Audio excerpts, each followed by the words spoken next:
Morning. It's Thursday, June 11th. And I think it was on Tuesday that in Richmond, Virginia, they tore down the statue of Christopher Columbus. They set it on fire and they threw it in the lake. There was a sign at the scene that said, "Racism, you will not be missed." And then the speaker at the rally said that anything that oppresses people of color needs to go. And people cheered and shouted, "Tear it down."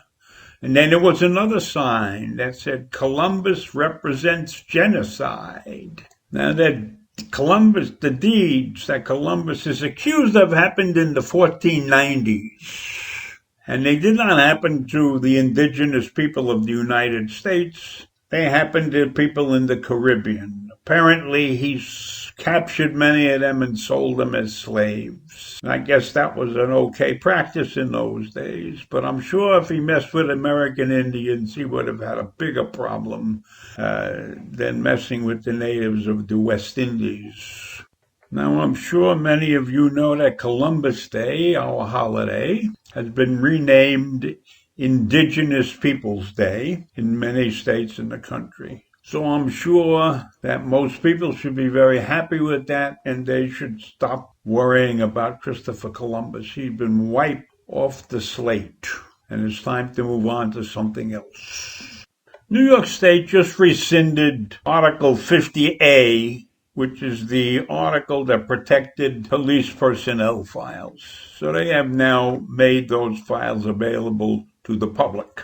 They're not going to be kept secret anymore. Now, I'm categorically against that. I think personnel files are personnel files. If somebody did something wrong, the department should take care of it appropriately. Now, if they don't take care of it appropriately, that means that's a dereliction of duty on the management of the department.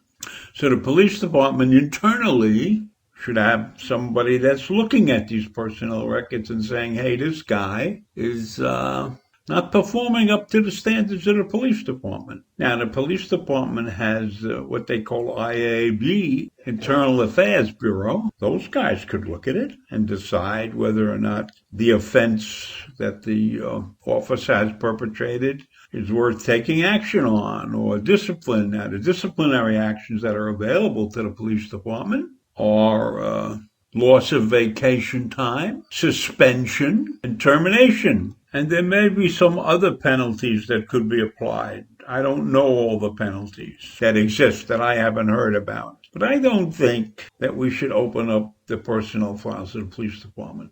There's also the Civilian Complaint Review Board that exists, that was set up a long time ago. They could also investigate, possibly. So I think that the department should be able to handle it themselves. And of course, they have to work with the police union. They're a very powerful group, and rightly so. So you have to work with them.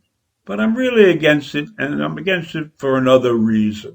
That reason is our litigious society. This would be a boon to all the lawyers that running around advertising that they are specialists in a particular kind of offense.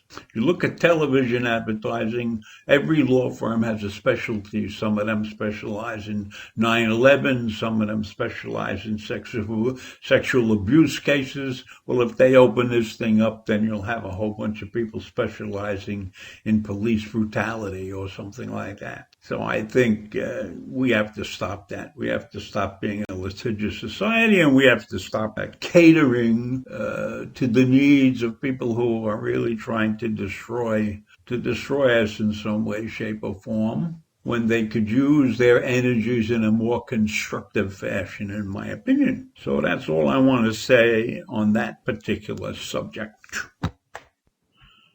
And now I got a crazy question to ask.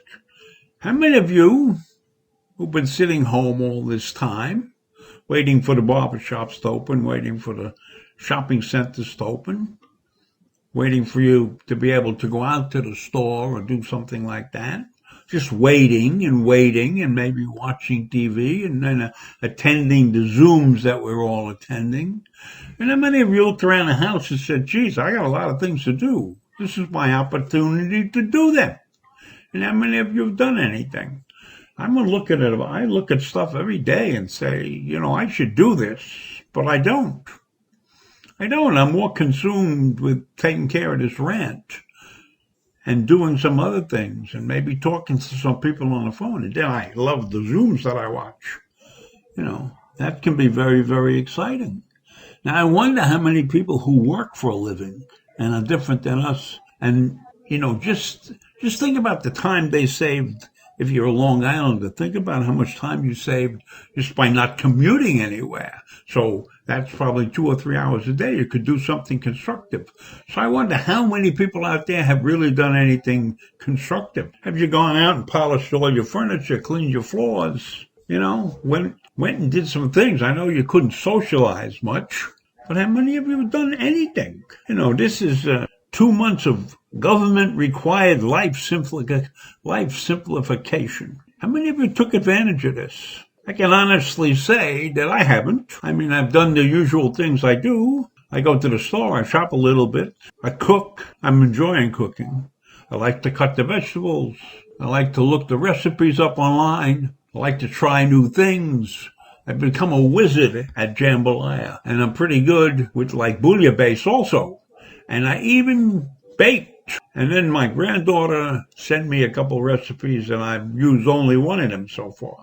So my cooking has improved, but I haven't done anything else. So I'm wondering if you guys have done anything else. And I guess that's enough for today. And if anybody feels like emailing me about the wonderful thing they've done while they've been sort of trapped in the house, I'll be happy to communicate. And if anybody has a topic they would like me to rant about, I could handle that too. And I don't charge much, and I like being on the computer. So take care, and I'll see you in the morning. Bye.